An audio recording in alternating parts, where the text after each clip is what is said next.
All right, all right. Good morning, good morning, good morning. How y'all doing? How you doing? All right, I won't do that again. I promise I won't do that again. All right, man. Hopefully everyone's doing well. Hopefully you guys enjoyed your Monday, double football Monday, which I can really get used to that. I mean, that was nice, man. To you know actually come home and be able to enjoy two games of football on Monday night. It gives you something to look forward to on just a terrible, terrible day of the week. Mondays have always been, just terrible. But yeah, man, it was nice. What'd you guys think about the Bengals, man? Holy shit! I mean, I'm not gonna lie to y'all. I'm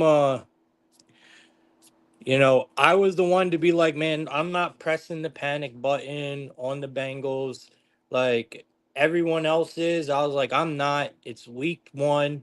Then I was like, man, it's okay. It's week two. Bengals are fine. They're going to be okay. Guys, I think we pressed the panic button on the Bengals. I mean, bro, I don't know what else to say. You know, I really don't. I mean, where is the blame to be put? Where's the blame to be put? Is it Burrow? I don't think so. Like, what is it? A collective? Is it the team collectively as a whole? I mean, I do think Burrow is soft as dog shit, though, or baby shit, or goat shit, whatever you want to call it. He's just soft as shit. Um, I I don't know. I don't know where to put the blame on the Bengals, man. I was absolutely stunned last night. Stunned. I thought for sure both favorites were going to win, no problem. Um, and that narrative holds true when you got two big games, primetime games that are mainly paid attention to. You're always going to have, well, not always, but more than 90% of the time, you're always going to have an underdog and a favorite win. Always. Any sport, when you have two big games like that, I was talking about it to my guys yesterday.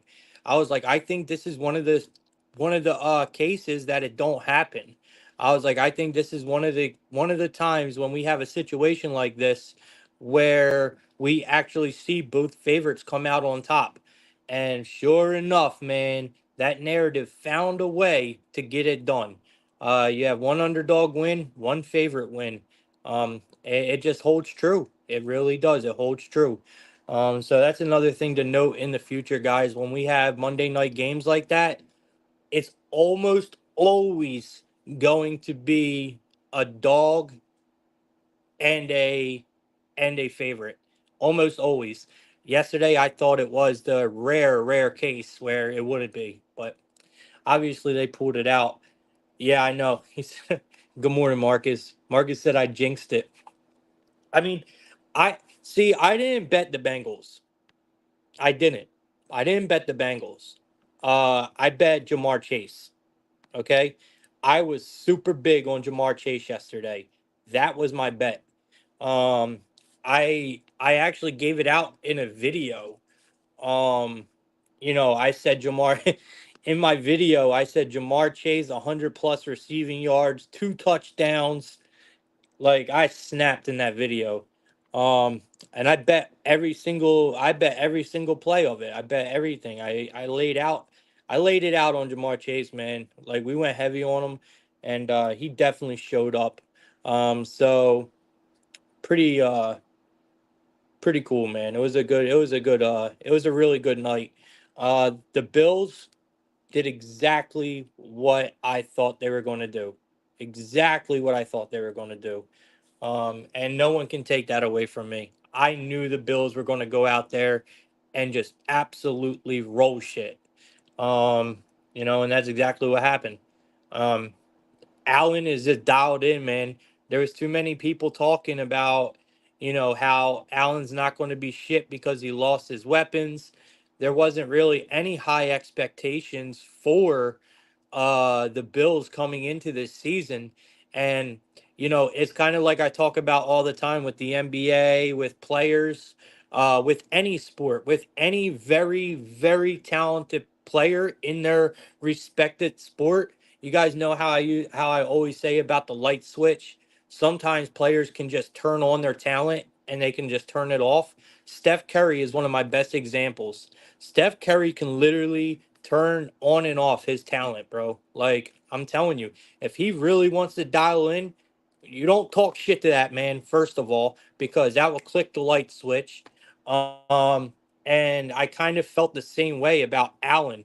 Like, as soon as people started saying Allen ain't going to be shit, the Bills ain't going to be shit, because they lost some players, I kind of felt like, well, you're kind of poking a bear, man. Like, you don't poke the bear. And that's what people did. They poked the bear, and I said it from the beginning of the season that the Bills are going to snap. They're going to snap this year, and that's exactly what we've seen so far. Um, so yeah, it was a really good night, man. Very good night on Monday Night Football. Sadly tonight, no football. We ain't even got college. We got MLB to talk about today, and I'm going to go over WNBA as well. So yeah, man. Great night. Bankroll's looking really good. Super excited. I don't know how much I'm going. I got some really good looks for y'all today. I really do. I didn't take no just because I'm not necessarily betting MLB that heavy right now. My units are way down in MLB. Like, I'm talking like point 0.5, 1 unit on my plays in the MLB right now. This is the last week of the regular season, guys, in the MLB. So we got to take that into consideration. But just because I'm not betting heavy on the MLB right now, don't mean that I'm not putting a lot of time into it for you guys. I still do my same exact routine that I do for any other sport with the MLB, especially on days like this when the MLB is going to be our main course of betting. So I don't skim around it because I'm not betting heavy on it. I do the same exact amount of time and work that I put into every sport with the MLB. So, just because, like I said, I'm not betting it, don't mean that I'm not putting time into it for y'all. Because I absolutely am. Um, let's get to it, man. Let's get right into it. Yeah, we got WNBA today. Good morning, Prolific. Yeah, I'm going to cover WNBA today for sure. I won't forget it this time. Last time I said I was going to go over it, I forgot about it. We got wrapped up into talking football. All right. Uh, I guess let's jump right into it then, huh? We'll jump right into the MLB, man. Looks like the first game we got on the board to Baseball Savant is going to be the Tampa Bay Rays. Looks like these boys are taking on the Detroit Tigers today. All right, ladies and gentlemen, let's get into it. All right, so we got the Tampa Bay Rays coming in at a plus 154. We got the Tigers at a minus 185. We got a total of 7 here. It's favored to the over at plus 100. You got Ryan Pepiot taking the mound for the Tampa Bay Rays, and you got the Tigers bringing out Tarek Skubal at a minus 185. They're giving us a total of 7. We got to remember this is a lone afternoon game, so walk on eggshells, people. Walk on eggshells. Even though I do think this is a Tiger spot, hands down. Um, I do like the Tigers here. Um, if you guys have underdog or prize picks or sleeper, anything like that, this is a spot where you absolutely go and take Scubal's fantasy points, right? I would go and take Scubal's fantasy points if they're around, 30, 31, I would still take it. I mean, that's really high, but I would still take it in a spot like this. I think Scooble is going to go out there and absolutely shit. So we'll see what happens, but I don't know. There's no value in this game. All right, that's my problem here. Unless you're taking the Rays, there's no value in this game. Even if you try to take the under, there's no value. They're giving you a 7 at a minus 120. That's a tough pill to swallow. I mean, I do like the under here, but again, I just can't see it. So that's why I'm bringing up Scooble's fantasy points. I think that is absolutely the best way to attack this game if you have access to it. If you have access to Scooble's fantasy points, I would say that's the only play you take in this game. If not, we're going to build a same game parlay for anyone who can't get the fantasy points. So like I said, I like the Tigers here. This is a great pitching matchup. I'm not taking anything away from Pepiot. Pepiot has been in good form. He's been pitching well. It's the Rays collectively as a team that I don't necessarily trust. Like I said, there's just no value in this game unless you are backing the Rays. And I personally cannot back the Rays in this situation. Scooble, you can't forget that the Tigers are still, I mean, this is the last week, guys, of the MLB regular season. The last week. You got to really factor that into your capping when you're looking at these games. And that makes it 10 times harder to cap these games, to be honest with you, because a lot of teams love to play spoiler this time of year. Even though they don't have a single chance at making the playoffs, they will play spoiler.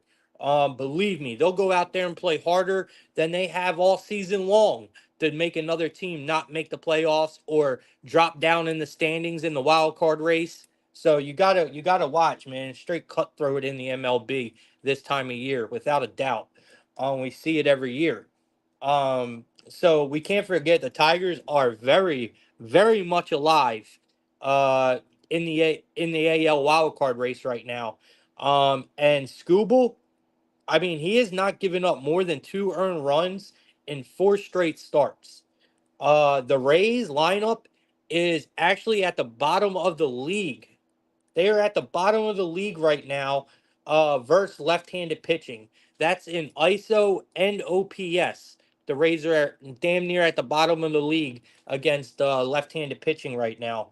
Now, Pepiot, like I said, I I respect Pepiot's game. He's been in good form. He's been pitching well. I just think he's up against it here. Early afternoon game in Detroit is never easy to begin with, but now you have to go and see Scooble as well. Tigers are on the hunt. Yeah, man. This is a Tiger spot for me. So what I think we do here is, since there's no value to be made at all in this game, back in the Tigers, you do a same game parlay if you can't get Scooble's fantasy points. So we're going to do this. We're going to do the Tigers money line, and we're probably going to take Scooble for 5+. Actually, we can't. We got to take them for 6+. It comes out to. It's not even giving me a thing here. It's not even giving me a price tag on it.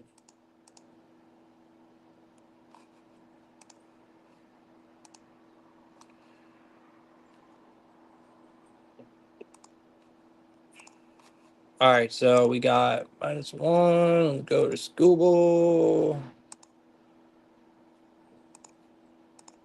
Oh, that's Pepiot. We need Scooble. All right, so it comes out to a -135. So you take Tigers money line, Pepiot, 6+. It comes out to a -135. Oh, does anyone know? Did that parlay hit yesterday? The one we did in it came out to like a +200. Remember, we did 2 same game parlays. We did the Phillies and Nola 5+ Ks. What else did we do? Was it the Diamondbacks? The Diamondbacks and Erod 5+ Ks. I think the Diamondbacks lost. I think that's where we got fucked. I know both the pitchers got their Ks. Both the pitchers showed up.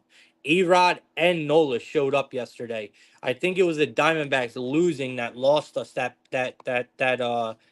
parlay I cooked up.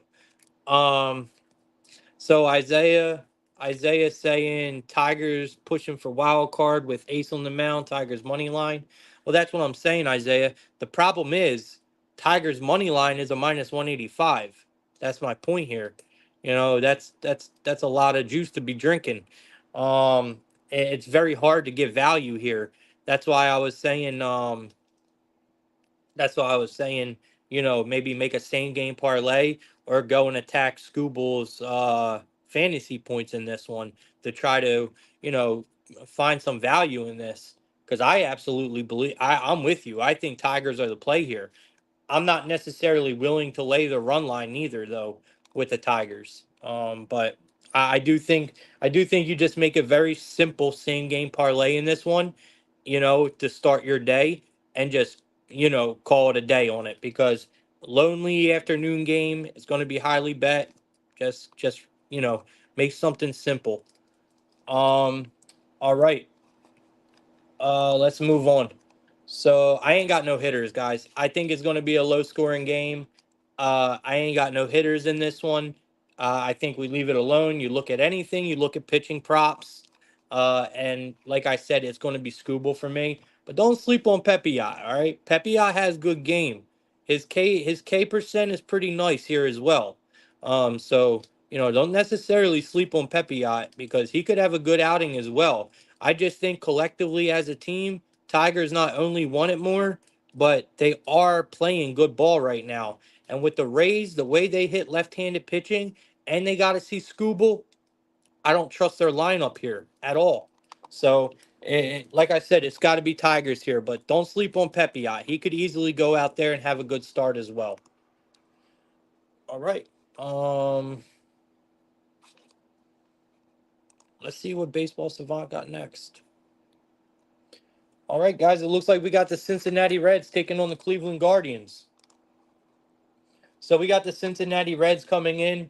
They are looking like a plus 136 here. So we got the Reds at a plus 136. We got the Guardians at a at a minus 162.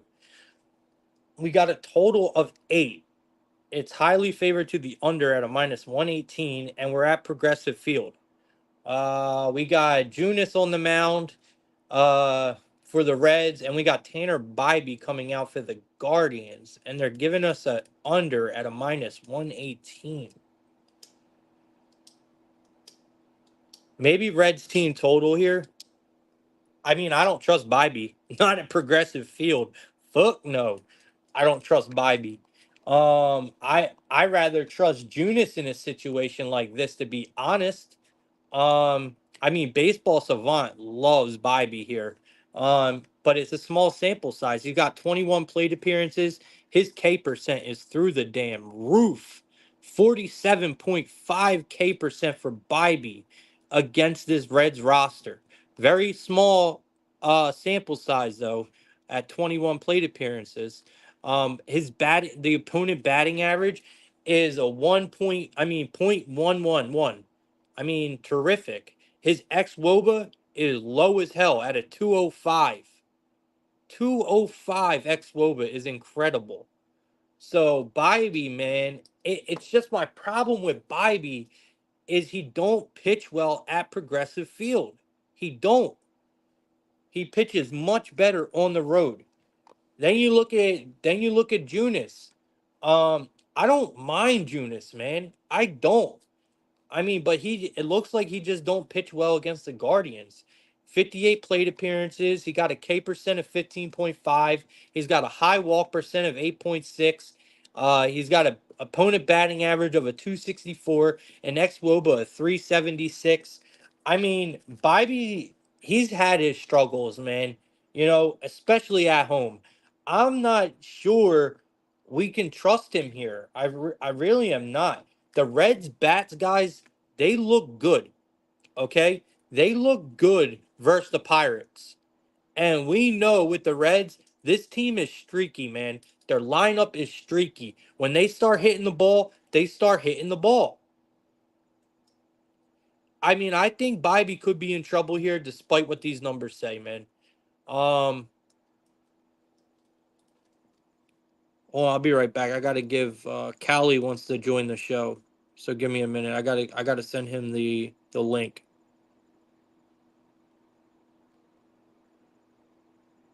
I'll be right back.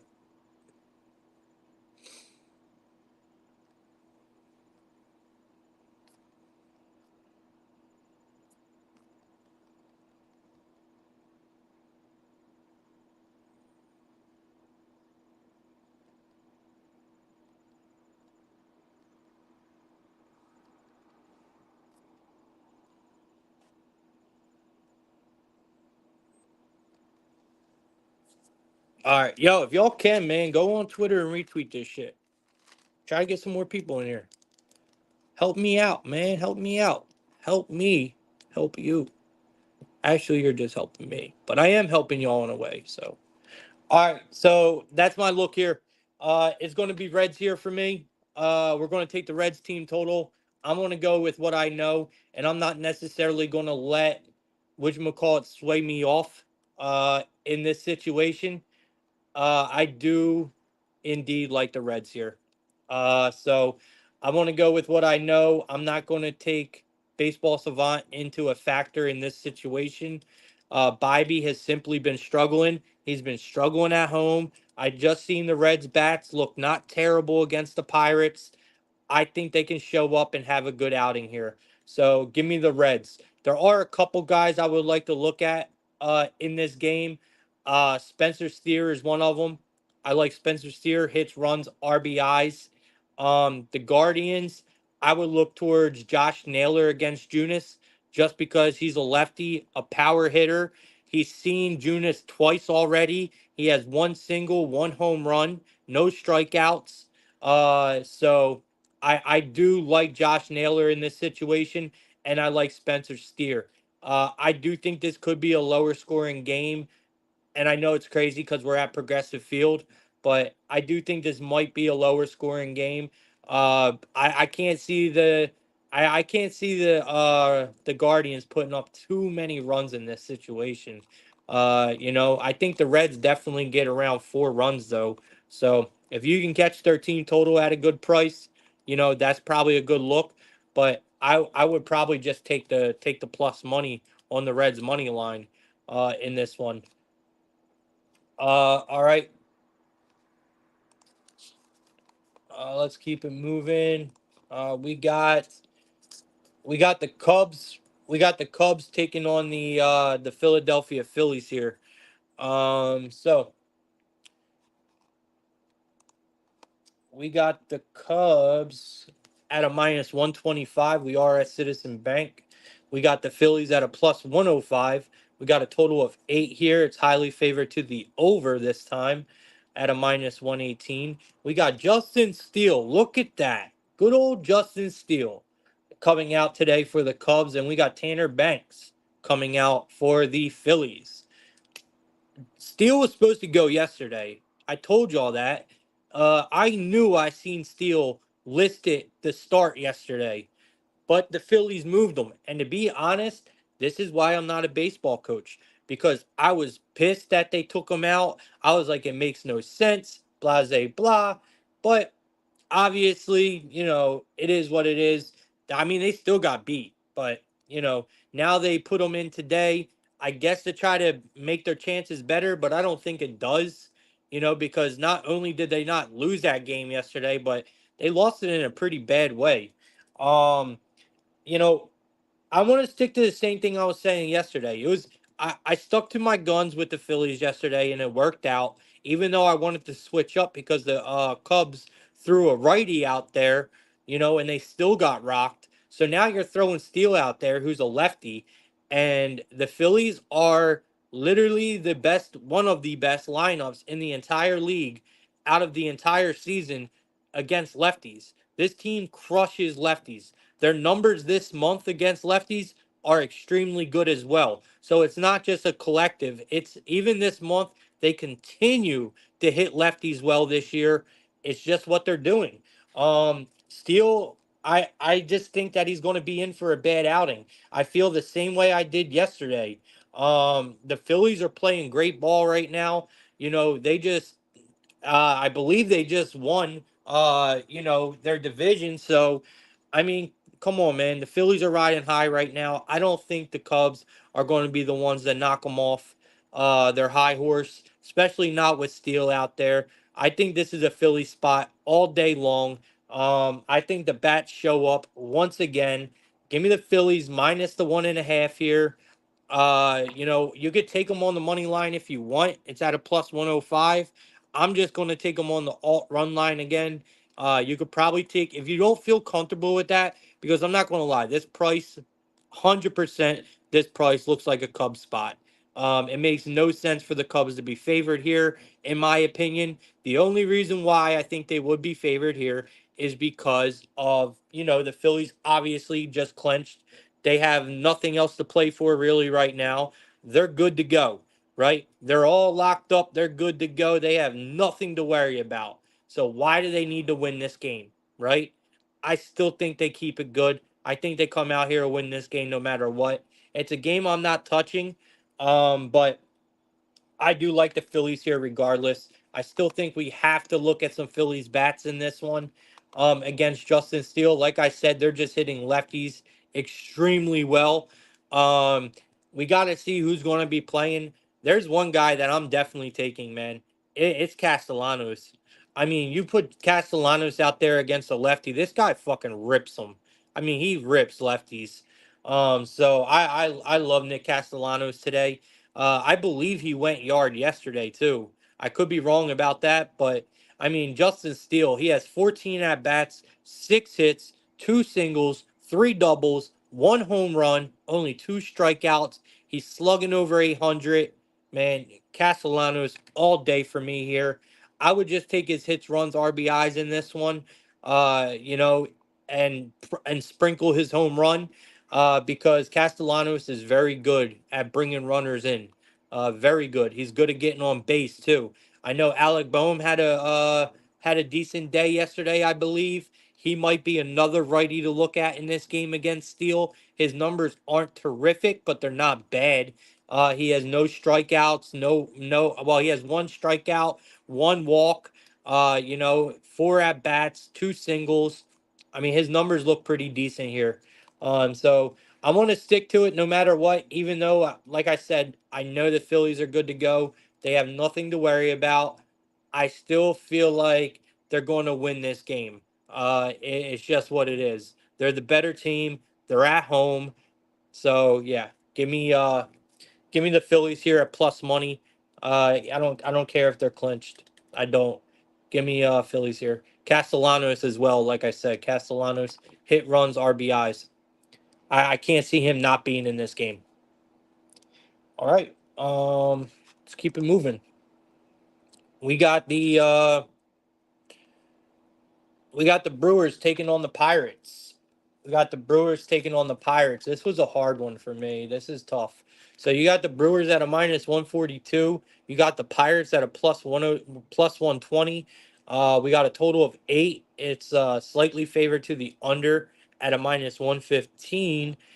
We got Tobias Myers coming out for the Brewers, and the Pirates are bringing out Falter. So, you know, I do like the first 5 under in this one. I cannot see any runs being put up here. Uh, I just can't. I like both these pitchers. I think they're both pitching pretty well right now. You got Myers. He's looked great. I mean, he really has. His numbers against the Pirates, don't look good here. But this year, Tobias Myers' numbers with the Pirates have been terrific. They've been terrific. So these numbers go back from 2015. Tobias Myers, though, I don't know how far that goes back with this guy, obviously, but his numbers, man, with the Pirates this year have been really good. I looked at him last night. So this year he had 13 innings overall, and he has a sub 1 ERA this year against the Pirates. I mean, that's terrific, man. 13 innings and you don't even have a 1 ERA. That is really good.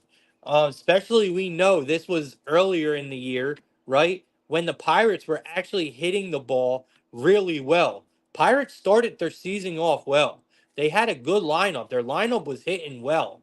So I I I think he has a good outing here, man. Myers, I really do. And then you look at Falter. Falter has a lone start against the Brewers as well, and he had a good start. He faced them in the beginning of the year, and Falter looked really good against the Brewers. Also, Falter pitches his best ball at PNC.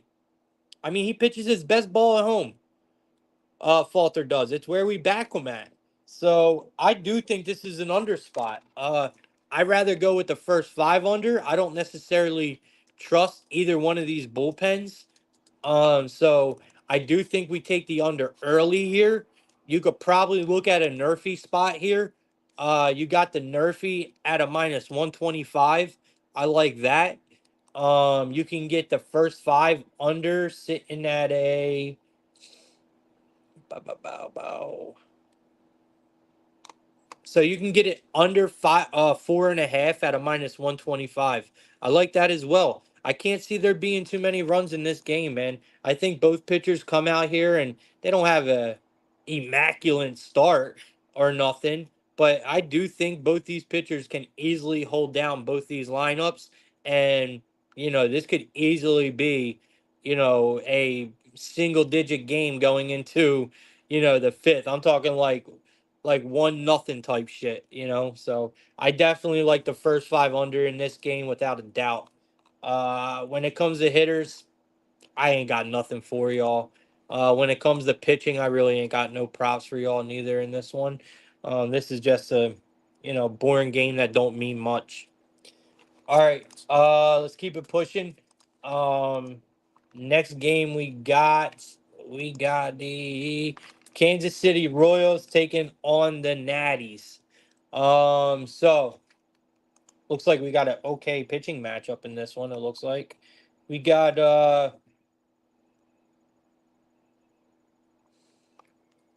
we got Cole Reagans taking on Parker. So we got the Royals at a minus 170. We got the Nationals at home at a plus 142 here. Um, we got a total of 7.5, highly or slightly favored to the under at a minus 115. You got Cole Reagans coming in for the Royals, and you got Mitchell Parker coming out for the Nationals. So my thing here, the Royals have really started to, I mean, bro, they have shit the bed. I don't know who's worse. Is it the Twins or the Royals? I don't know, bro. They're both really, really falling apart down the stretch, and I worry for them. I they were. Do you guys remember when it wasn't even a thought? Royals are making the playoffs. Plain and simple. Royals are making the playoffs, right? It wasn't even a thought. They were making the playoffs. We didn't think twice about it.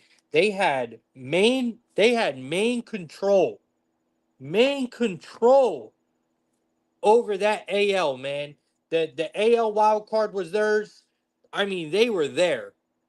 But now these boys are tied with the Tigers for them last two spots in the AL wild card. Tied with the Tigers, bro. Like, what are we talking about? It's unbelievable. They have absolutely crumbled. And the Twins are no better. The Twins are no fucking better. The Twinkies have done the same fucking thing, falling apart down the stretch. And I hate it because I invested a lot into the Royals this year. I love this team. You know, I love this team coming into the year, and they looked like everything that they were supposed to be. And then when it matters most, you fall apart. Now they bring out their ace. They bring out Reagans. Reagans has been their ace, in my opinion. Does he stop the bleeding here? Does he stop the bleeding? I don't fucking know, man.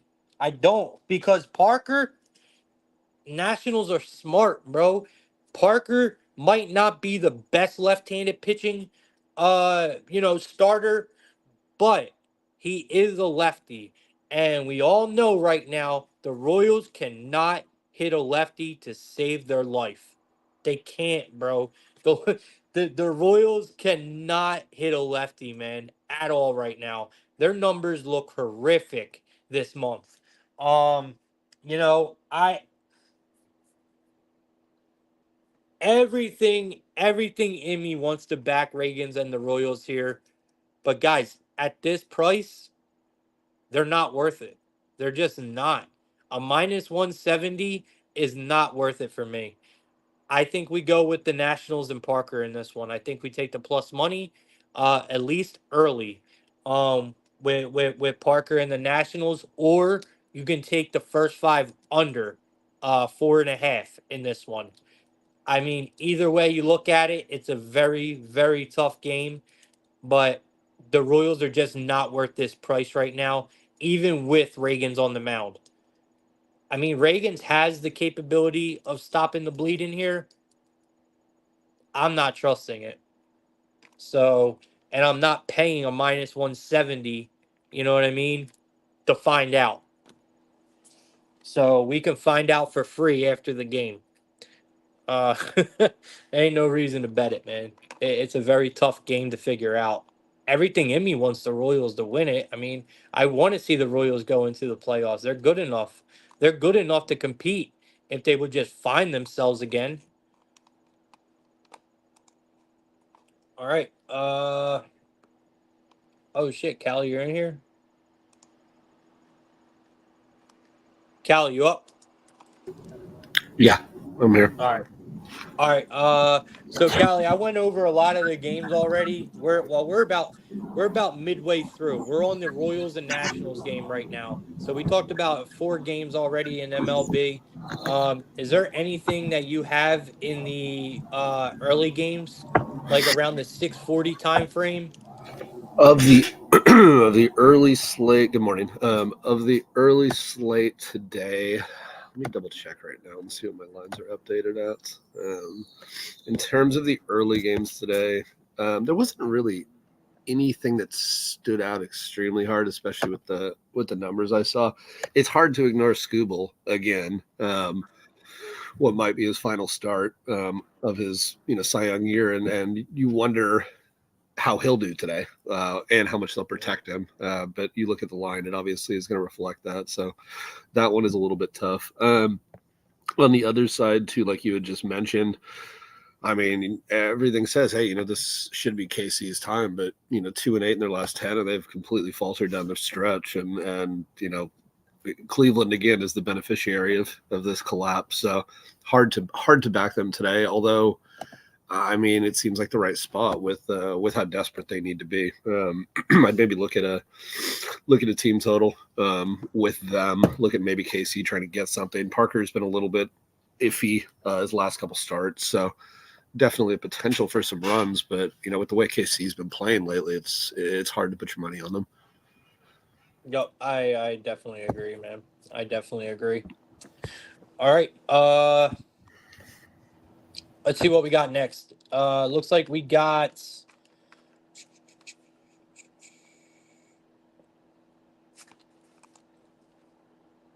the Orioles and the Yankees. I love this game today.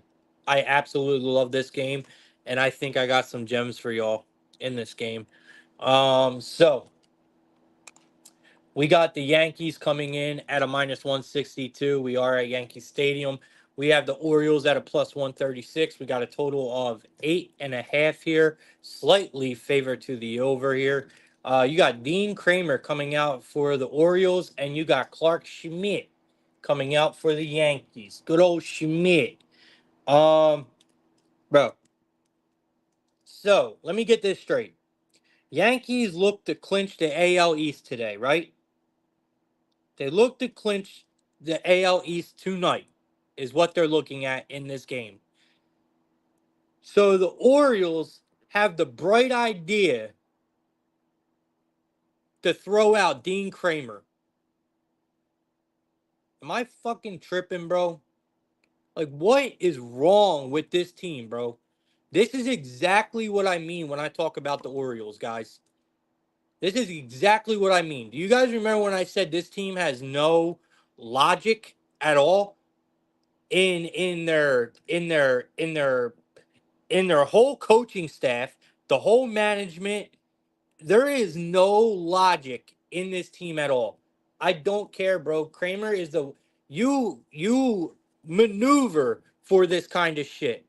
I mean, bro, throwing Kramer out there is literally, in my opinion, handing the game to the Yankees on a silver platter.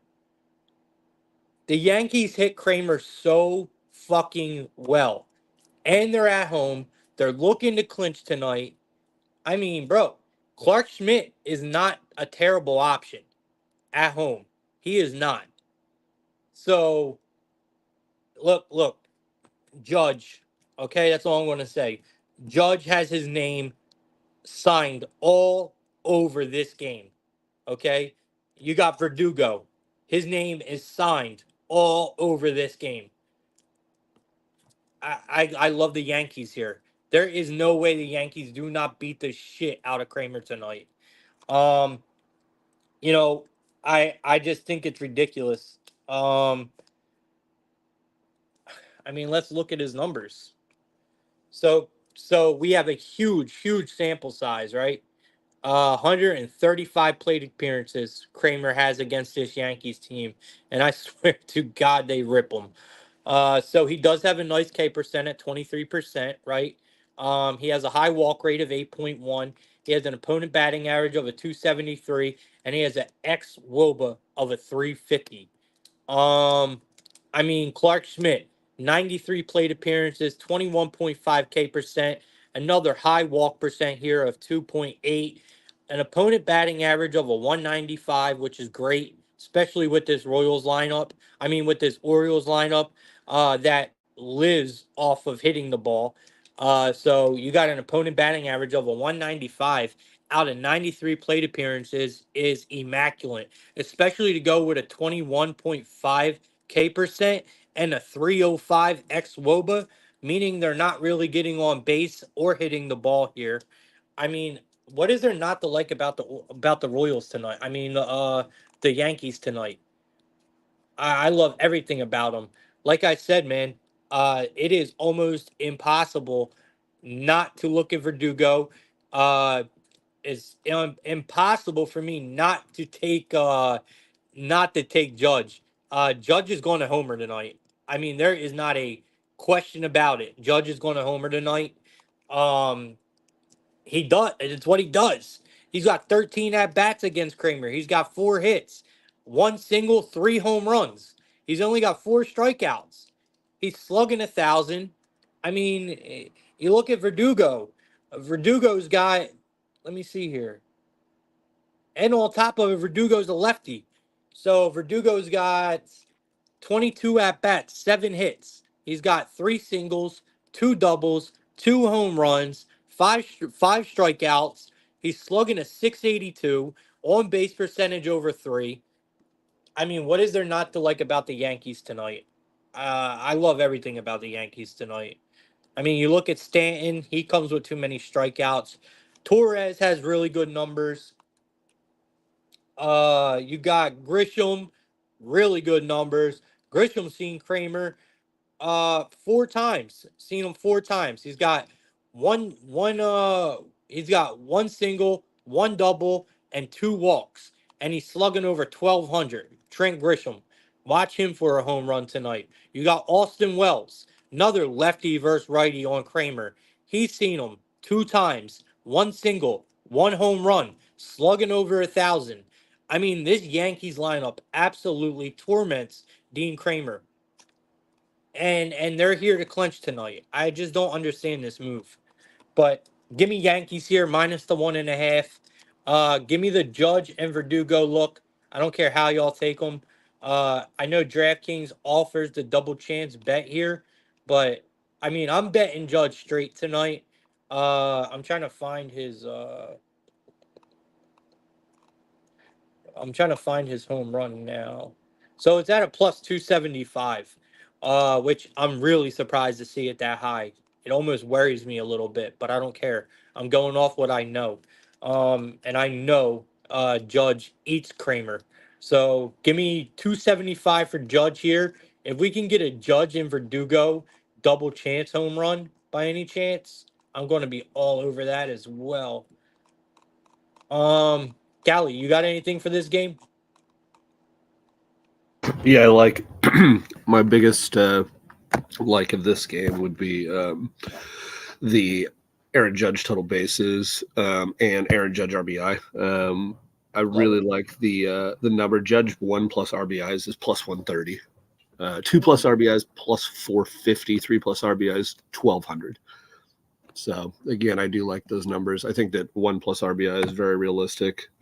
As we know, he's already dominated Kramer playing at home, and a guy that he is not striking out against. So they're going to have to pitch to him at some point, and it's a swing away with him every time. So I think that that's a really good number. And with the fact that Yankees are at home with a chance to clinch the division, it seems like a perfect spot for them. Yep, I love it, man. Absolutely love it. Um, so they're not giving us the Verdugo look. Not with Judge. They're not giving us the Verdugo look. They are giving us an Austin Wells look with Judge. They're giving us a Soto look with Judge. Um, I would have even took a. I would have even probably took a Chisholm look with Judge. But they're not giving it to us. So we got Stanton, but man, I just can't get behind Stanton, bro. Even though this does have that type of game. So we're just going to go with the Aaron Judge and Soto at a plus 185 double chance. I'm kind of liking Austin Wells here, but not enough to put him in it. So give me the Soto and Aaron Judge double chance here. We'll bet Aaron Judge single home run at a 275. And we're also going to, exactly like Callie said, take Judge total bases, Verdugo's total bases, and the Yankees just, on the run line here to win this game outright. I think you could probably take the Yankees team total in this game, and you could probably be comfortable as well. All right, so prolific saying for the first game, 56% rain, wind 9 miles per hour. I don't know for the first game of the night for the Yankee. Oh, so he's got to be talking about the Tigers and Rays game. All right, I appreciate that. That makes it an easy layoff. Yeah, I don't. I didn't really want to mess with that game anyway. It was Tigers or nothing for me, and there's not much value. Yeah, you really think you want to put that kind of odds down with the Detroit team, and then you have to take a step back and realize there's a lot more than Scooble there. Yeah, exactly. Yep. Prince Jazz. Good morning. Good morning. All right, we got Tenement in the building. Tenement, good morning. He's saying Royals all day in this spot. I was very I was very torn on this one. I was very torn on this one. Royals scare me right now, falling apart down the stretch. This is a game that I could see them picking up. I think the value is on the Nationals in this one, to be honest with you, Tenement. But I think the safer play is probably the under in the first five for me. Public Enemy, good morning. She's also chiming in. She's liking the Royals as well. I mean, I'm going to listen to you guys on this one then. If you guys are liking the Royals, I mean, I can't get on a side of it. I really can't. So, I like I said, I just think the value is on the Nationals, but it's very tough for me. Probably one of the tougher games on the board. Callie, did you give a play out in that one for the Royals game? No, I did not. I said I kind of would lean maybe a team total, but I don't like the Oh, spot that's for right. I don't like the spot for anybody in that game. It's just Yeah. a weird position. Yep. All right. Let's see what we got next, man. We got the Red Sox taking on the Blue Jays. So we got the Red Sox coming in. We got the Red Sox coming in at a minus 125 here. Or my bad. The Red Sox are a plus 105. The Blue Jays are a minus 125 at home. We got a total of 8. It's highly favored to the under at a minus 118, y'all. We got Brian Bello taking the mound for the Red Sox, and you got Bowden Francis.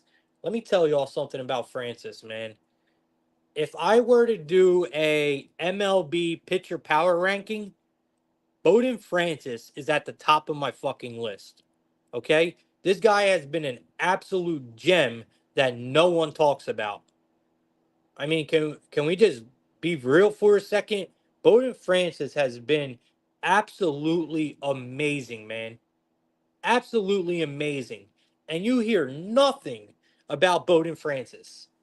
I mean, he is definitely at the top of my pitcher power rankings, Callie. I like Bowden Francis a lot. I think you're getting a crazy, crazy price with the Blue Jays here. I mean, he just continues to log innings. He continues to get Ks. He continues to get quality starts. And the Jays win his starts. The Jays are also hitting. So not only do we have Bello out there today, but the Jays are absolutely crushing right-handed pitching right now.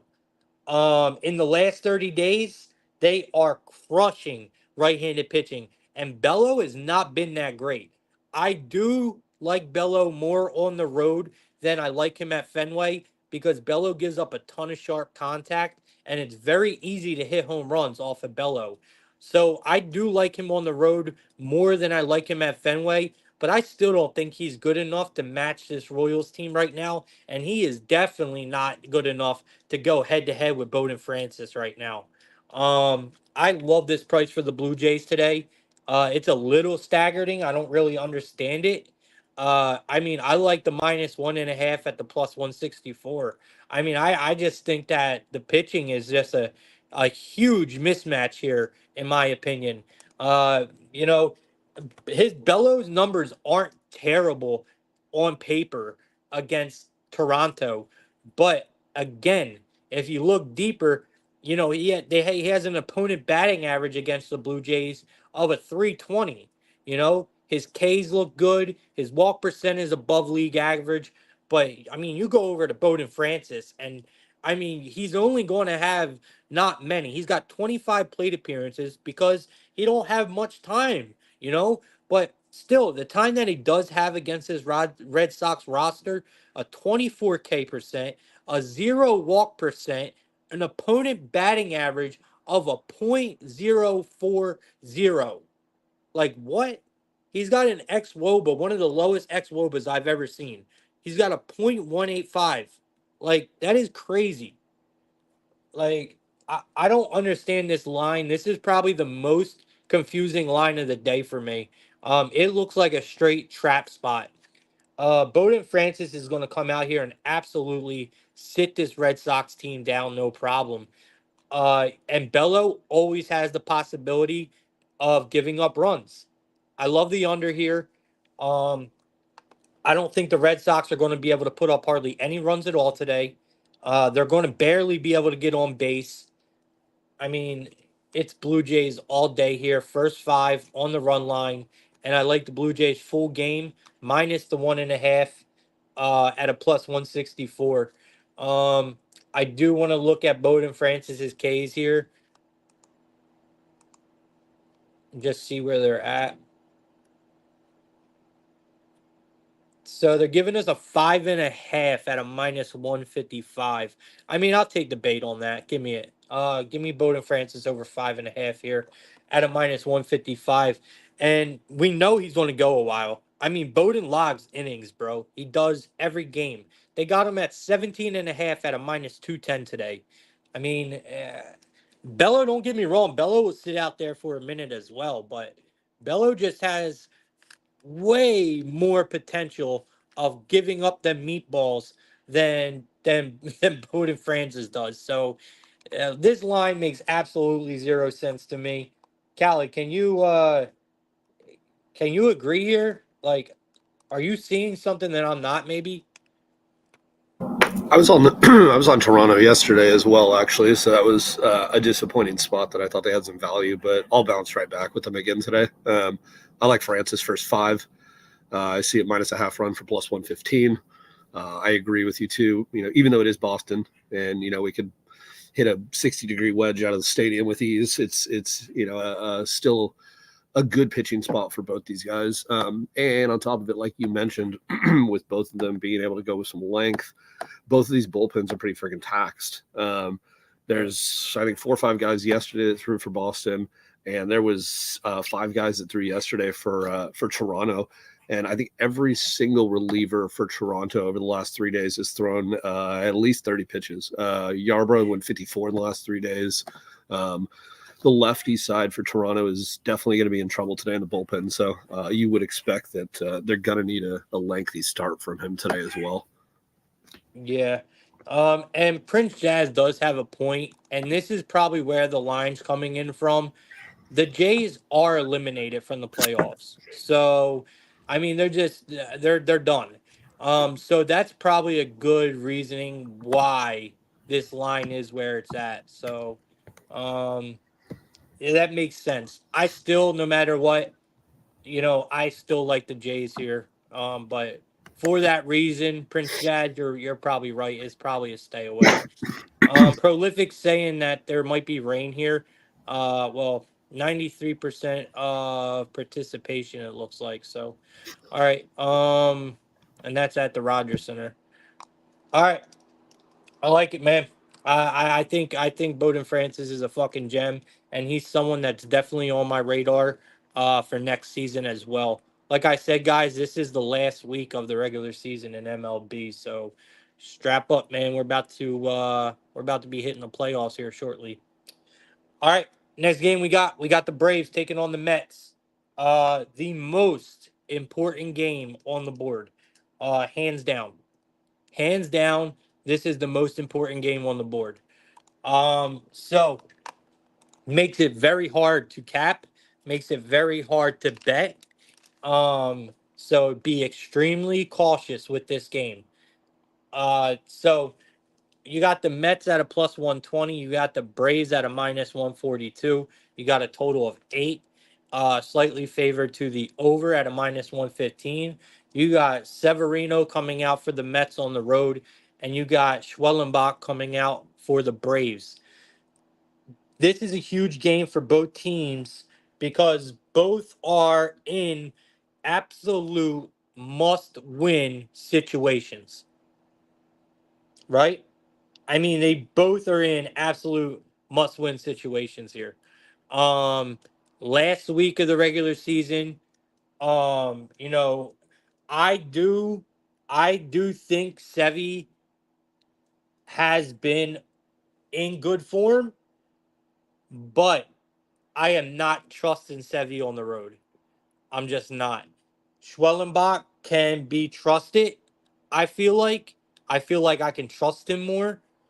And I feel like I can trust this Braves lineup a little more going against Severino at home. I do feel like the Braves are the better team here. I feel like the Braves are in better form. Yes, the lineup is banged up. The Braves team is banged up right now, and that's why they've been having so much struggle. I didn't think the Braves were going to make the playoffs. I really didn't. 2 weeks ago, I told y'all Braves are cooked. I said it right here on the show. I don't know. I don't know. They might squeeze in there. But they gotta win this game. And I think they do. I think they pull it out. I think they find a way to win this game one way or another. I think Schwellenbach has a decent start here, and I think he basically leads his team to a win here. So I'm going to go ahead and invest in Schwellenbach today. I'm going to take the Braves here at a minus 142.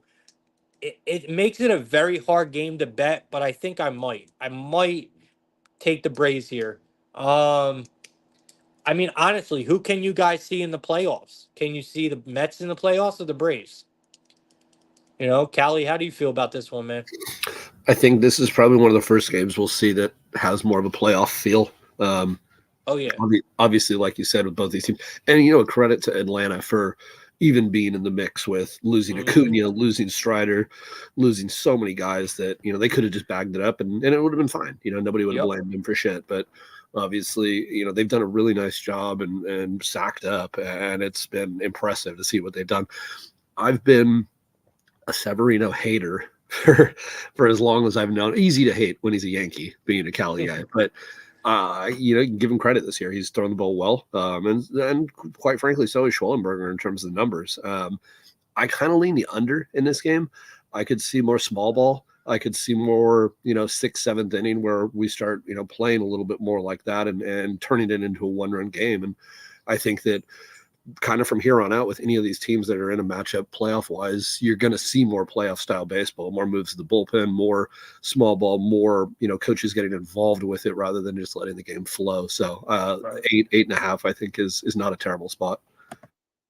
All right, I like it. I'm also with you on the under here. Like you said, this is going to be one of the more games with more of a playoff feel to it, for sure. Because in my opinion, this is one of the most important games on the board when we're talking about implications of the playoffs. This is extremely important for both teams, and I expect both teams to take it. extremely seriously. And like I said, when it just comes to the starting pitching, when it comes to the overall lineup, uh, I kind of trust the Braves more in this situation. Um, when it comes to hitters, I want to be very cautious with this game with the props. I'm not sure who's going to show up. I do think Schwellenbach shows up, but not enough for me to put my money on it or tell you guys to put money on it. So I'm going to pass on the props in this one, but I'm right there with Cali. I like the under, and I do lean the Braves here, guys. All right. Mets have Acuna's little brother, Prolific, is saying. He said, uh, and then he said the wind's blowing at 7 miles an hour at Truist. All right. Um, see what we got next. Looks like we got the White Sox. Ugly ass White Sox taking on the Angels. So we just talked about a game that has huge playoff implications. Now we're talking about a game that has no implications at all. This is what they call a wash, right? In the in the betting markets or whatever. This game means nothing, is what I'm trying to say. This game means absolutely nothing. So you know what that means, right? It means we take the White Sox. It means we take the White Sox because this is where the White Sox are going to start winning fucking games. How much you want to bet? White Sox are going to kick up, man, in the last week. Um, Look, Chicago, what? This team has been fucking terrible. The last two games, bro, I don't think the White Sox put up a total of 2 runs. Like they have been awful. You know, if you bet them, it's always a rough bet. I mean, seriously, but I'm not touching this game with a 10-foot pole. I'm really not. Hold on, I lost my DraftKings. I got to bring it back up. Can't read all the lines. Callie, you got anything for this one? Would I lose you, Callie?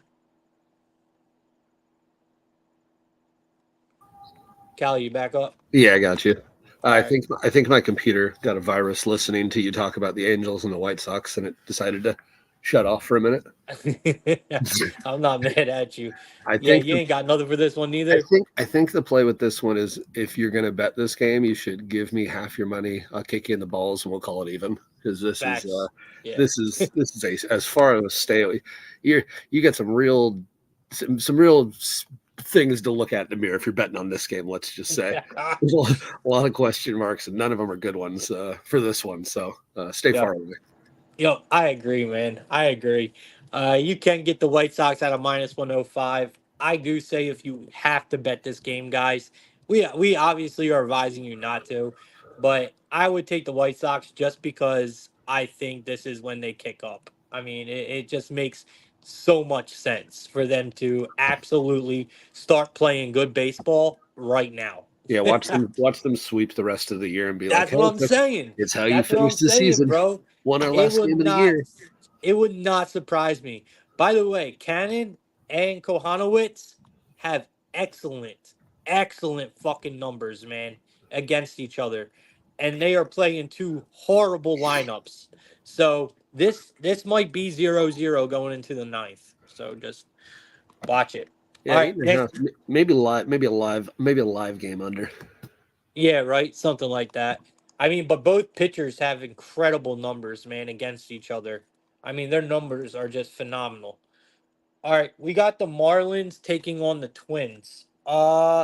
This is a bit of a tougher one as well. I mean, we got an okay pitching matchup in my eyes, but I kind of look at both pitchers a bit differently than the league does.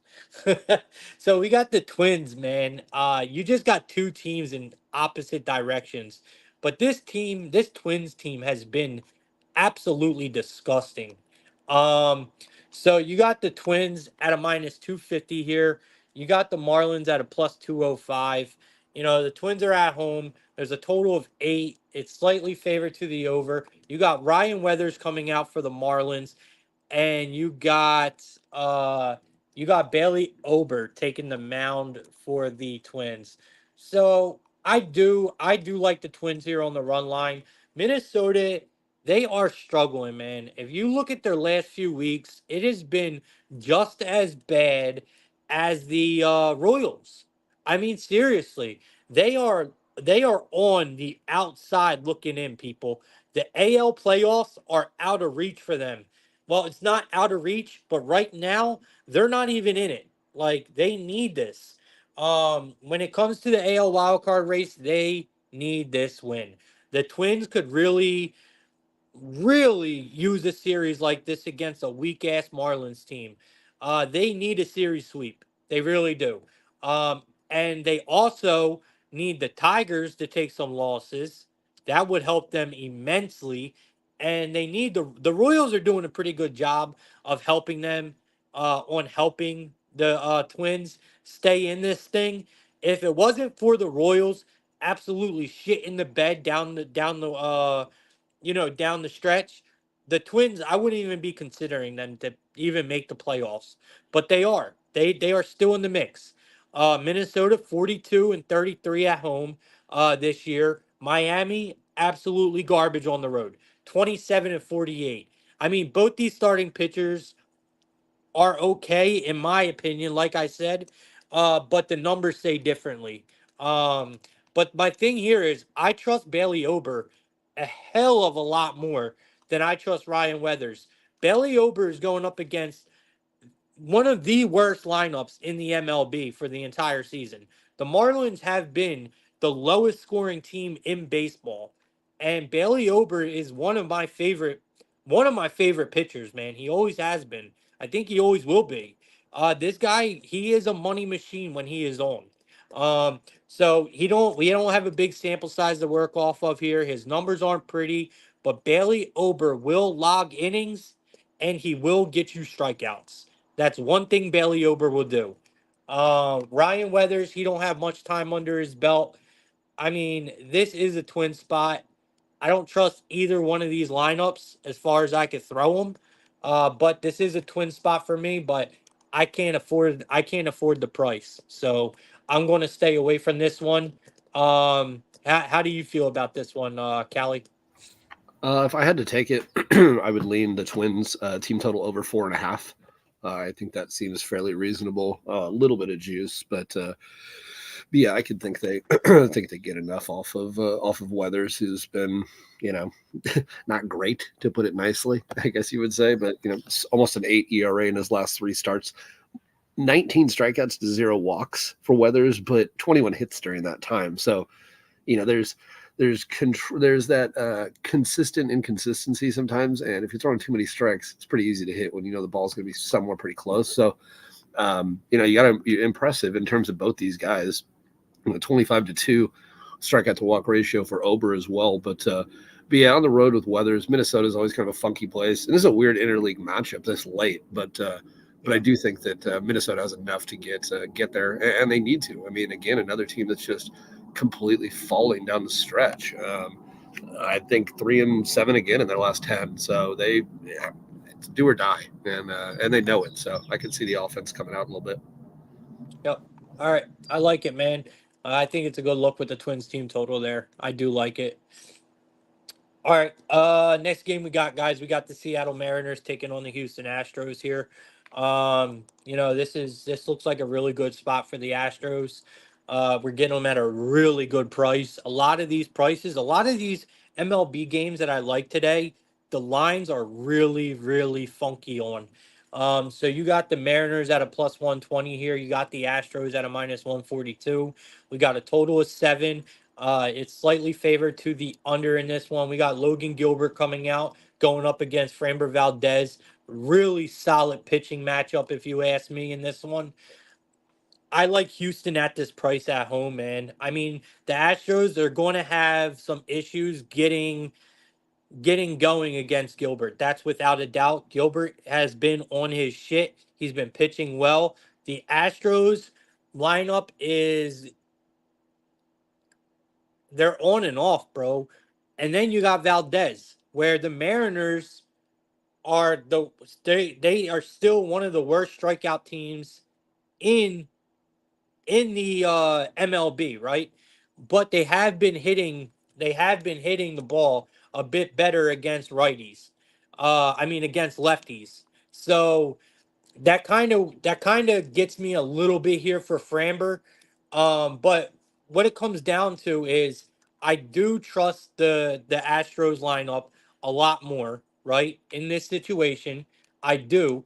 And I do honestly think that Framber Valdez is the better pitcher in this situation. I mean, he has an ERA of 2.85. His numbers look okay against the Mariners here.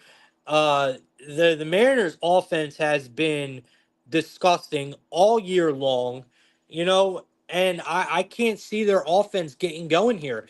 I trust the Astros a lot more to find a solo home run or two off of Gilbert than I trust this Mariners offense to find any kind of you know, productivity off of Valdez. I just can't see them getting going here. I mean, this looks like a very good spot for Bregman, for Jordan Alvarez, for any of them guys to really come out and show up. Uh, you know, Alvarez is your lefty on righty versus Gilbert. He has decent numbers. They're not great. All these numbers come with a lot of strikeouts, man, because that's what you get with Gilbert. I mean, Gilbert will go out there and sit boys down, but so will Valdez.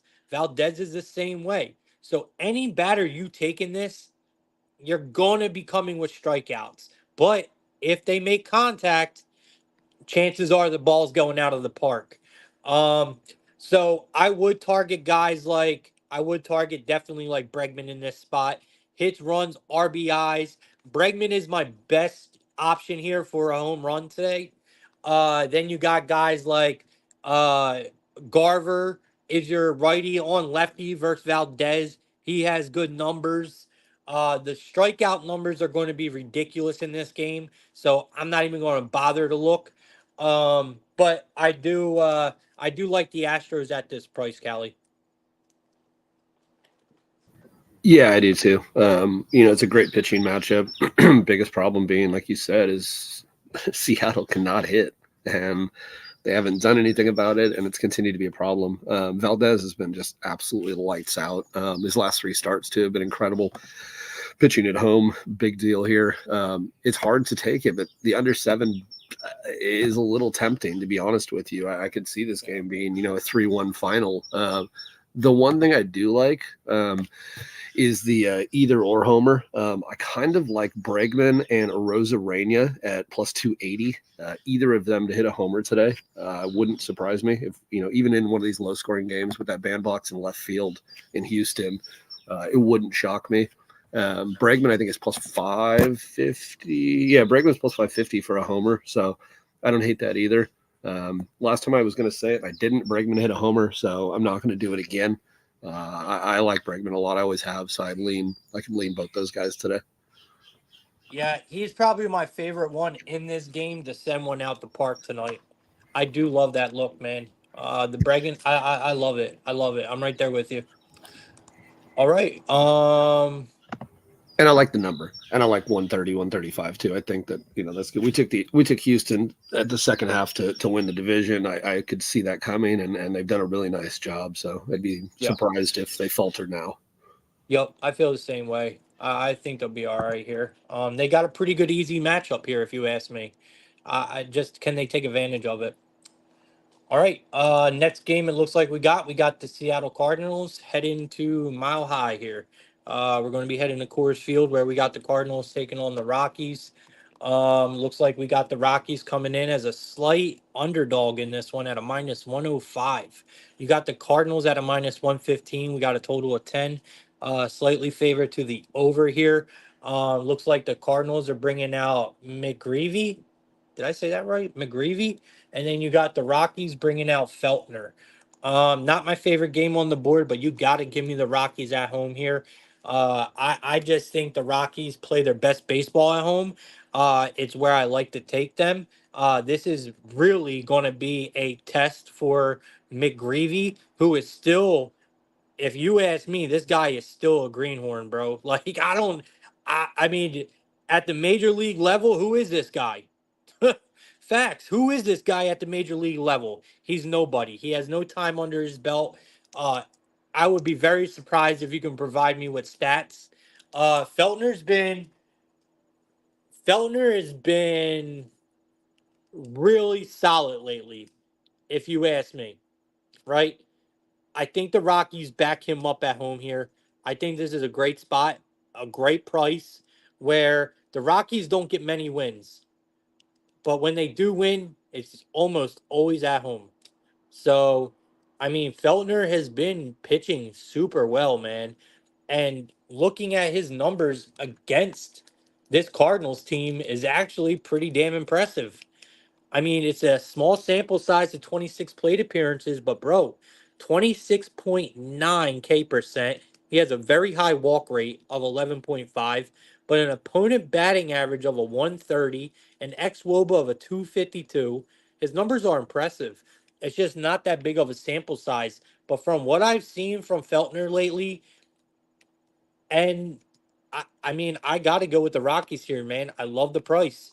If the Rockies are going to win a game, they got their best chances at home. So you got to give me Feltner here. Greavy is up against it, bro. You're a greenhorn. I believe this is going to be his first time ever stepping in Coors Field. And you guys know how I feel about that. If you get a rookie having their first game in Coors Field, it almost always goes bad. And this Rockies team will smell blood in the water and they take advantage of it every single time. So I love the Rockies here at a minus 105. I think they ripped McGreevy up today. Turn this boy into McGravy. What do you got, Callie? It's a layoff for me just with the two matchups and so much uncertainty, but I would look at Rockies team total over. I would look at Rockies run line probably. Kind of all goes hand in hand. That's what you said. And being Coors Field, we know what happens there. So you get into that bullpen, or if they just run McGreevy for a while, he doesn't have a matchup against anybody in Colorado. So could work well for him. Also could be, disastrous being his first start in Colorado as well. So would look at probably the run side of it, if anything. Feltner has been good, but again, they can put up their own, and it doesn't take much with how the ball carries there. Yeah, no, definitely not. All right, I like it. If you're going to give me any batters in this one, you know we're going to the Rockies, man. There's a guy on the Rockies that absolutely loves to torture rookies in Coors Field, and that's the vet, man. That's old Pirate Blackman. I mean, this guy loves the torture Rockies. I mean, loves the torture rookies in Coors Field. Give me Blackman to go yard off this kid. He's at a plus 400 tonight, plus 475. I also like, take your pick between Tovar or Toglia. One of them two are going to go yard. Um, I actually, I actually like Toglia more. I like Toglia more tonight in this spot. Give me Toglia for a home run. Give me Blackman for a home run. You can get Blackman and Toglia. You can get Blackman and Toglia at a plus 225 double chance. I love it. Or you could take Toglia and Tovar at a plus 205. That's not bad neither. All right. Let's keep it moving, man. Next game on our betting board. Oh wait, actually we got definitely got to take this. I'm with you, Prolific. Prolific, you listen to Plug Talk way too much. So first game, Prolific got Yurfie. He's saying it's at a minus 170, minus 180, minus 200. I don't care where it's at. If it's at any of those numbers, you take the Yurfie. All right. So if you ever see a Nerfie at a minus 175, minus 180, minus 200, Prolific is 100% right. You take the Yurfie. And I absolutely agree with you, Prolific. If that's where it's at in the Tigers and Rays game, which it makes perfect sense because of the pitching matchup, you 100% take the Yurfie. 9 out of 10 times, guys, when the Nerfy is priced like that, the Yerfy hits. We've been talking about this all year long. And it works every time. So yeah, let me see. So it's minus 180. So the Nerfy is a minus 180. The Yerfy is a plus 135. You place the bet on the Nerfy, I mean on the Yerfy, and you don't even think about it. Okay? You don't even think about it. You just put it in.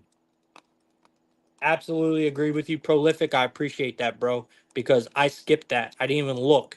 So I do appreciate that, Prolific, because you are 1000% right, bro.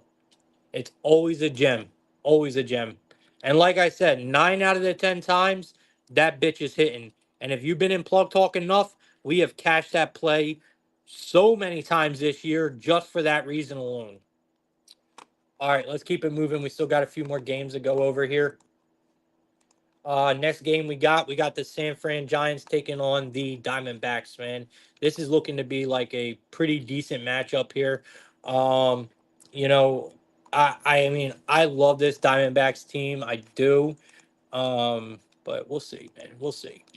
All right, so we got the we got the Giants coming in at a plus 124. We got the Diamondbacks coming in at a minus 148. We got a total of eights. Highly favored to the over here. You got Logan Webb coming out for the Giants, and you got Brandon Fat coming out for the Diamondbacks. I'm on the Diamondbacks here. I'm going to be betting Fat. Uh, there is a massive, massive question mark on Fat, and there always is, right? What Fat do we get today? Who's going to show up? Is it the Fat where we seen against the Brewers, right? Or or what? Because Fat is on and off so much. This guy is a great pitcher. His ceiling is through the roof. He can be amazing, man, but he is so questionable at times. You just never know what you're going to get out of this guy. He's been super inconsistent, man. You got the Giants' offense. I mean, this offense, man, is. I'm telling you, man, it's home run or bust. And I've been talking about this for the last 2 months. This Giants' offense is home run or bust. Um, I like the Diamondbacks here. I think Fat gets the job done pretty easily here. He has really good numbers against this Giants lineup, and I think it continues to show here. I think we're getting an incredibly, incredibly good price for the Diamondbacks. They're playing decent ball. There is no reason why I don't see them getting to Webb. Webb has been another one. Yes, Webb will give you a lot of innings, but that's almost it anymore for Webb. He gets hit a lot. He gets put in bad situations. The Giants rarely back him up. I mean, I got major concerns for this San Fran team tonight. So give me the Diamondbacks here, man.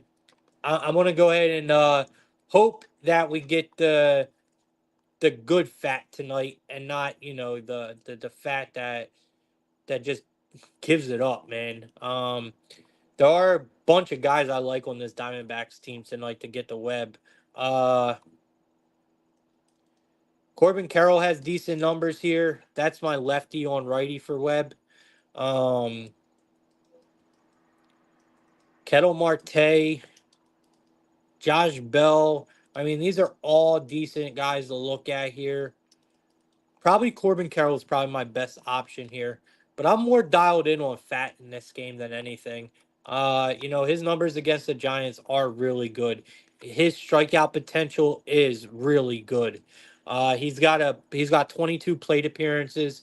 He's got a 36.4 K percent with a zero walk rate. He has an opponent batting average of a 143 with an ex WOBA of a 134. Absolutely incredible numbers, man. Then you got Logan Webb, who obviously is a vet. He's got mad time logged against this Diamondbacks roster in his career. 184 plate appearances. He's got an 18.5 K percent. We know Webb's not necessarily a strikeout guy. He's got a pretty low walk rate of 6. opponent batting average of a 246, and an xWOBA of 272. And for the time he has in and the sample size we have, them numbers are not terrible at all. They're really not. We know Webb is going to go out there and give us 7 innings. We know he's going to keep the ball on the ground. He usually keeps the ball in the park for the for the most part. But recently he has been lacking. He has been. So I am a little concerned for Webb here and the Giants. I think we're getting a great price with the Diamondbacks. My worry is this is going to be a very public play.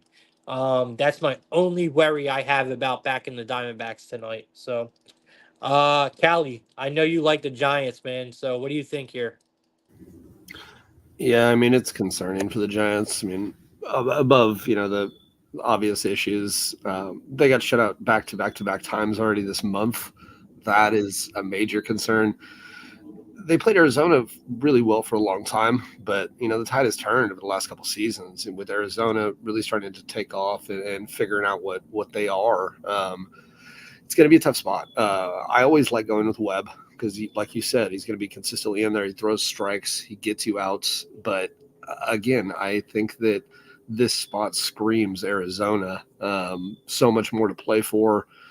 Fats had great numbers, and it's a really difficult spot to find the value. The last 3 games, both of these guys haven't been great though. So there is somebody to think about that. Fat obviously does pitch better at home.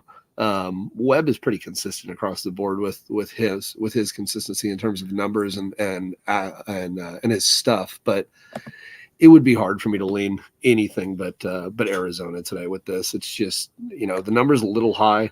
Maybe it comes back down a little bit. Fortunately, there's time, so I wouldn't be too scared if it went up a little more. But I think maybe you could find some value. Fat Fat to record a win, I think, is plus 165. So that's not a terrible look as well. You figure if he does get a decent start and they put up some runs for him, SF is not the team you want to have to be chasing with. So it would be Yeah. Arizona or pass for me. All right. I like it, man. All right. The next game we got on the betting board today is going to be the Texas Rangers playing the Oakland A's. So this game is interesting. You got the Rangers at a minus 115. You got the Athletics at a minus 105, bro. So the Rangers are a slight road favorite here. They're bringing out Nathan Eovaldi, where you got the Athletics bringing out Mitch Spence at home. They're giving us a total of 7.5, slightly favored to the over at a minus 115. I mean, where do you go here? I mean, I am really thinking Oakland here, man. I really am. I mean, neither the Rangers or the Athletics have anything to play for, first of all. This game means absolutely nothing. No motivation, no nothing.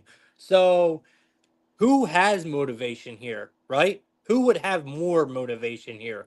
Nathan Avaldi uh, is okay, but he is looking terrible this month. He has looked like absolute dog shit. The Athletics have been able to really start putting something together. Their offense looks good in their last few series. Mitch Spence, I mean, this guy puts runners on base. It's what he does. He puts runners on base, but he does his best work at home. He pitches really well at home. If someone put a gun to my head and said, "Bro, pick," it's the Athletics for me on the money line. There's just no way around it. This price is telling.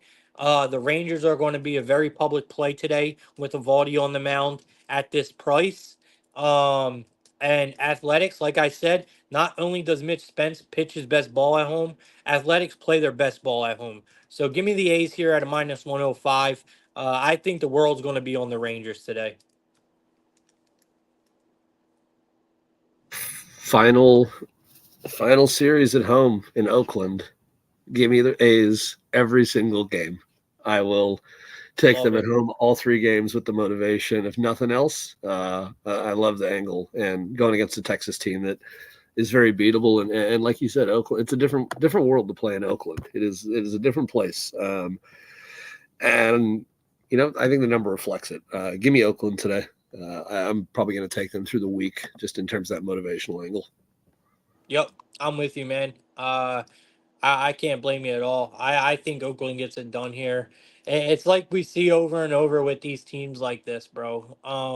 You know, sometimes these bad teams like the White Sox, like the A's, they really kick up when it doesn't matter. Now don't get me wrong, the A's, I feel kind of bad even putting the A's in the same category as the White Sox this year because I think the A's were the much better team this year. But still, at the end of the day, they are still a lower tier team. But I like them here. I think everyone's going to be eating up the Rangers at that price for no reason. This is a game that shouldn't even be bet right now this time of year, but I do think Rangers are going to be a high public play. All right, last game of the night. We got the It's Padres. it's Go ahead. hard. It's hard too. I mean, they're basically the real life major league Indians with such a terrible owner who refuses to spend money, take care of the team in any way, shape, or form, and lost them out of Oakland. So they get such a bad rap too for a team that is automatically always going to be at a disadvantage in terms of payroll. Oh yeah, 100%, man, 100%.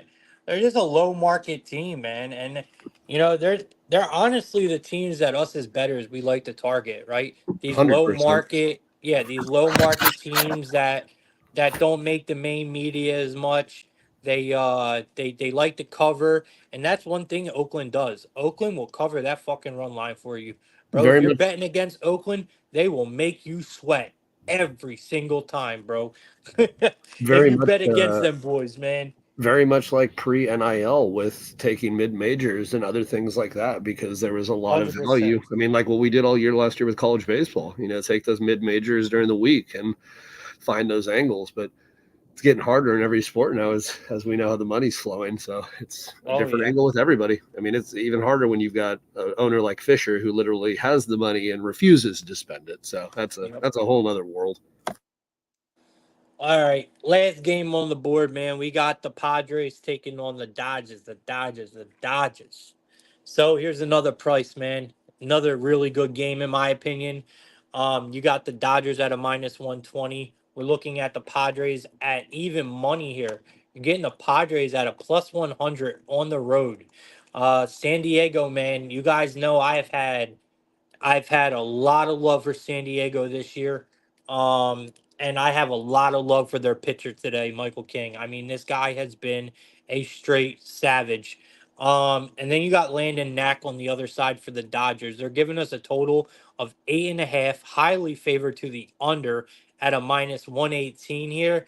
I mean, Callie, you want to talk about a tough game. You got the Dodgers 93-63 on the year.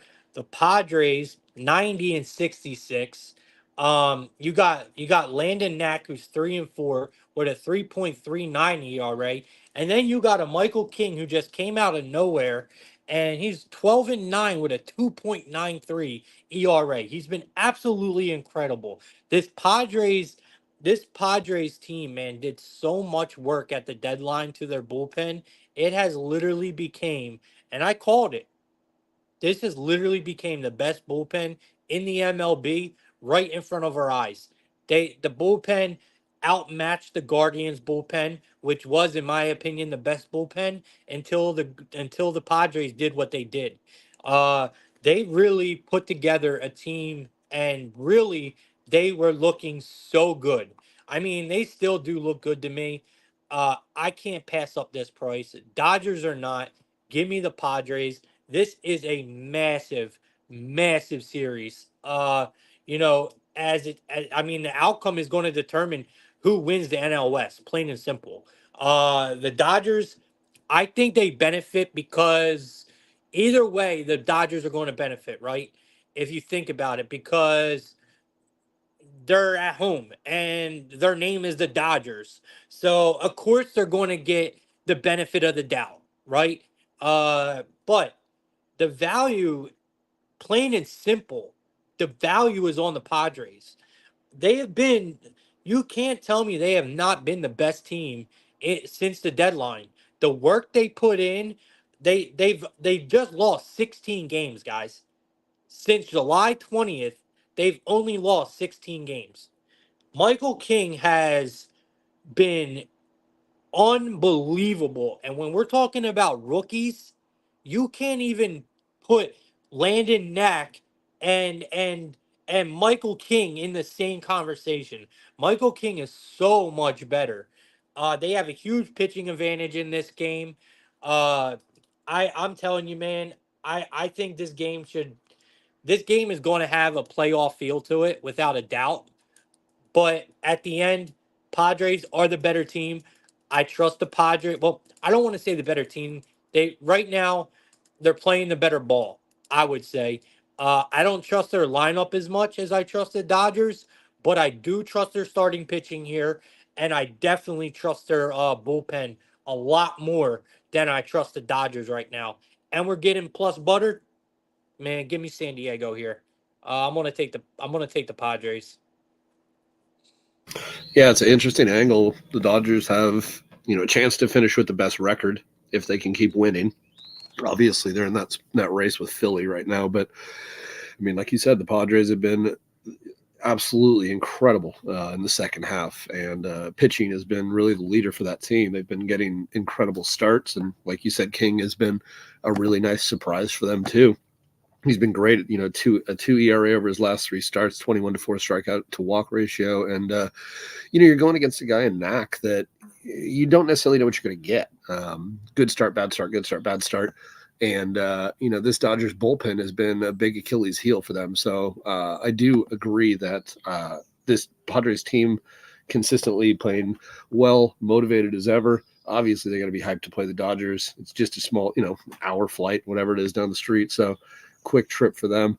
I expect it to be a really good, could be an NLCS preview if it worked itself out the right way with what these two teams are, and I think it's going to be a good game. I like the under as well. Um, I just think that juice is a little bit high on it, but I do see why this one could stay under. I expect another very much a playoff atmosphere. Yep. So do I. It's definitely going to be a playoff atmosphere here. I mean, this is really coming down to, like I said, who's going to win this thing. So, I like the under as well. I'm with you on when it comes to a total there. All right. That's all we got for Major League Baseball. Remember, guys, it is the last week of the regular season. Please play these plays very carefully that we are giving you here. Unless stated otherwise, man, these plays are just leans. It's not easy to come up here in front of 150 people every day and give a play for every single game. Okay, we do this 7 days a week, yo. That's not easy. All right, we're not going to get every play right. You guys got to play that shit accordingly. I make it very clear, at least as clear as I can, when I absolutely love a play and when I'm kind of just leaning, right? We don't run away from a game, but we do tell you guys like, no, we're not gonna. We'll give you our lean on it, but we're not really feeling it. We're probably not going to bet it, right? And then there's other plays that we're like, yo, we absolutely love this. So I mean, what you do with the information is your own, but it's hard to expect us to get every single thing right. So you guys just gotta pick and choose, do your own homework, and that's how this goes. Sending me a DM about me getting a couple games wrong. I mean, it don't affect me one way or another, guys.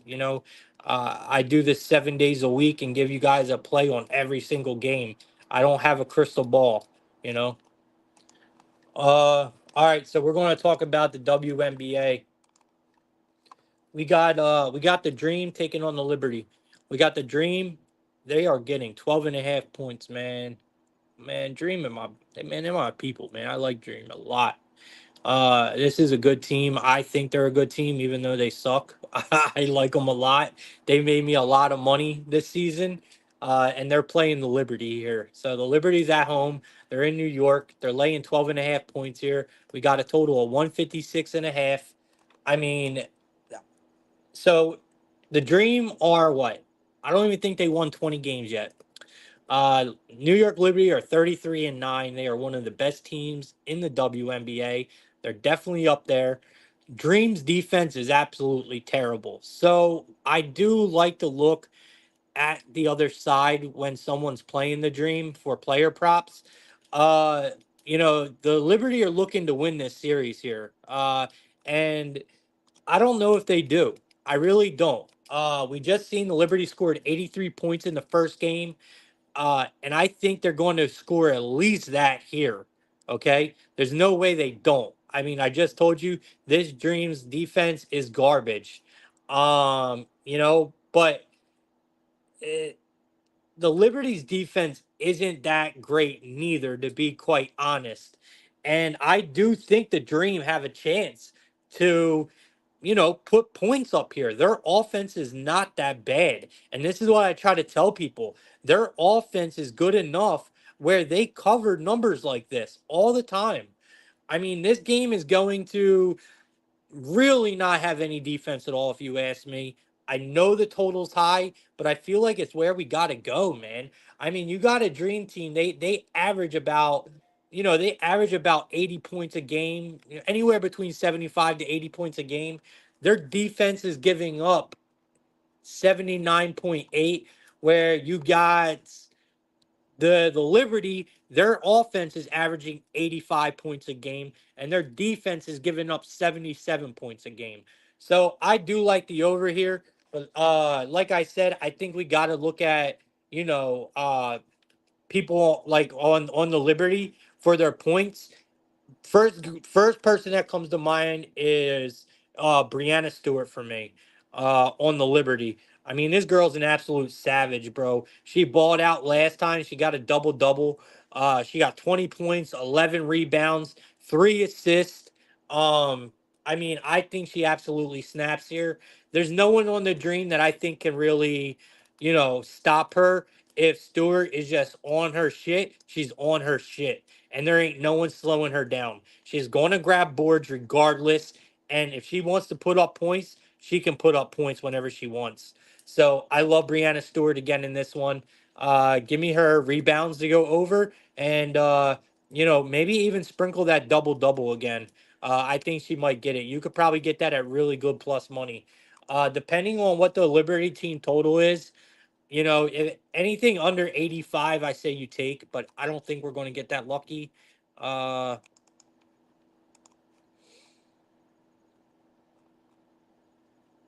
so you're getting the Liberty team total. Yeah, we are. 84.5 at a minus 120. I say you take it. They're going to hit that. They're going to score at least 85 tonight. Like, if you ask me, they're scoring at least 85 tonight. So I really do like that play right there, and I like the full game over. Callie, you got anything for this one? 100% of nothing. No, I got nothing. All I will right. be I will be dabbling some futures for the playoffs, but I'm sitting back right now and watching how this whole ending of the season transpires. Yeah, I don't blame you, man. I don't blame you. All right, we got the Seattle Storm taking on the Aces. This is a 9:30 game. You got the Aces laying 8 points at home. You got the Storm getting 8 points here on the road, and you got a total that's even higher. You got a 159 in this one, locked up on both sides at a minus 110. You got an Aces team that I believe have, yes, they're 28 and 13 on the year. They're not much better than the Storm, if you ask me. I don't think they're 8 points better than the Storm. Um, I do think the Storm could possibly pull this game outright. I know it sounds crazy. I know a lot of people aren't going to agree with that, but that's just how I feel.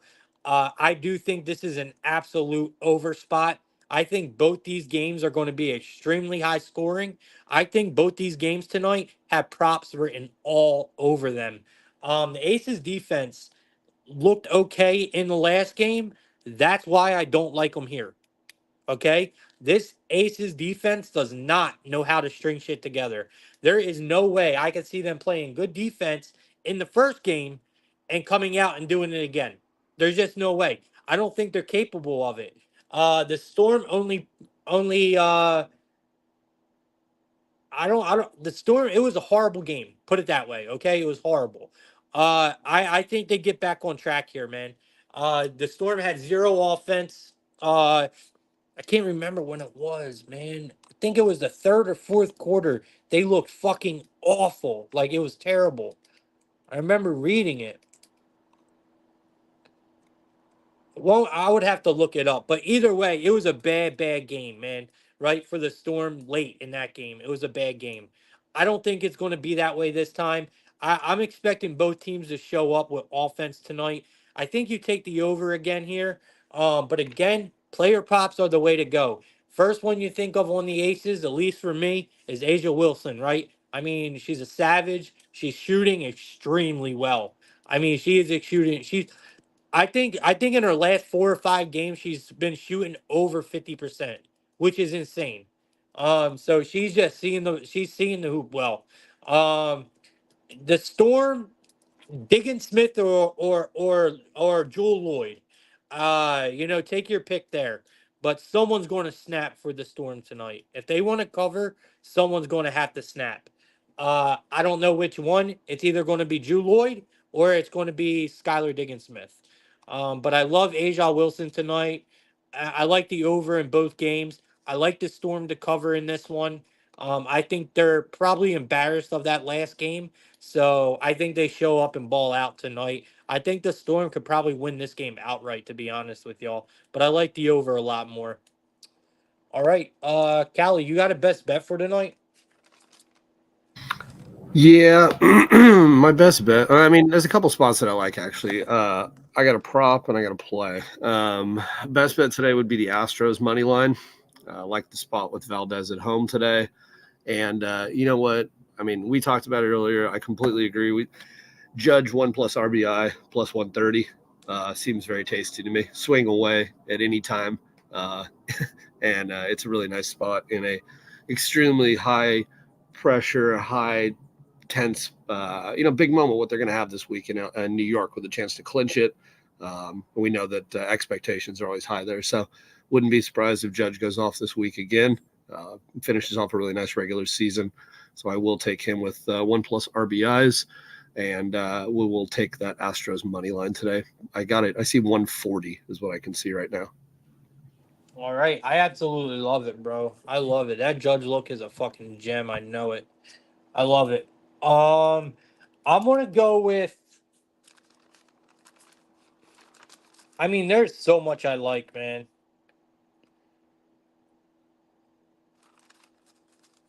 Give me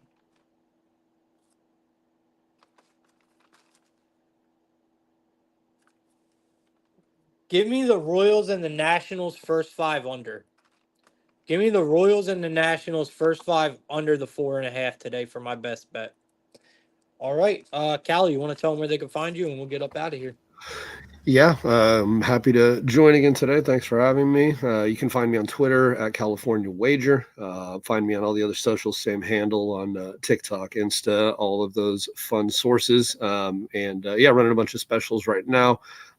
Doing a October special that includes the rest of September free, and then I'm actually doing a $150 special through 2024. So that's all access included. And yeah, it's been fun.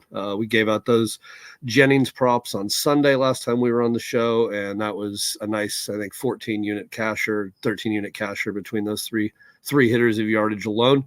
And excited to keep rolling with you through the playoffs and through the football season.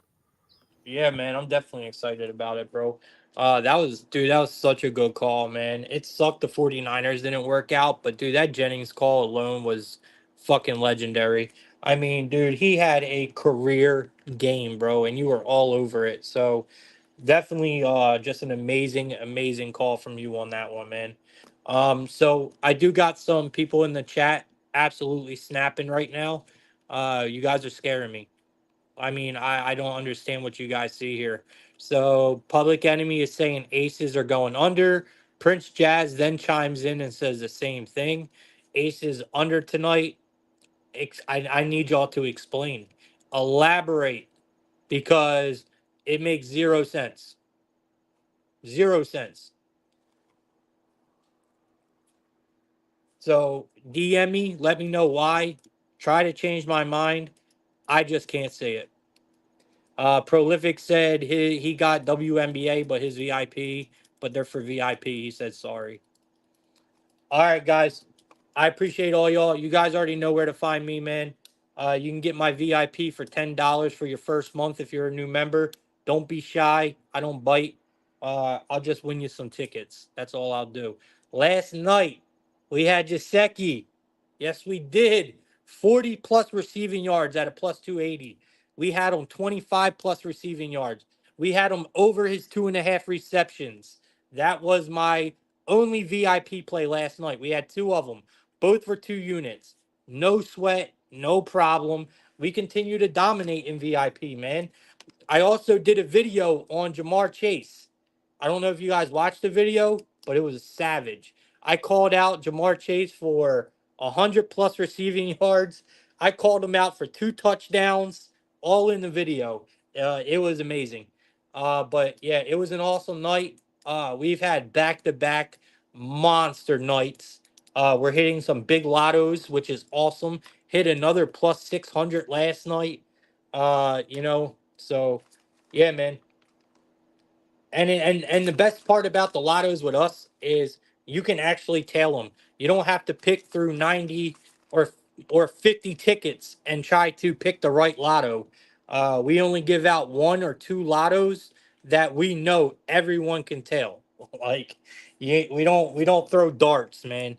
Um, Definitely join, man. If you're not in the Discord, join. I mean, it's not going to hurt you to join our Discord. It's really not. If you don't like it, you can always leave. It's free to join. My VIP, it's $10. You guys would have made that in the last 2 days. You would have made your $10 almost into $400. No shit. All right, man. You guys know where to find us, man. Callie, it's always a pleasure having you on, man. Appreciate you being here. So you guys know, I've been starting a little earlier lately. I like this time a lot better. 10:45, 11 o'clock is going to be 10:30 between 11 o'clock is going to be my new times. So you either catch us at 10:30 or 10:45 or 11 o'clock is the new times for Plug Talk. All right. I'm doing it a little earlier. It seems like the earlier I do it, the more people join.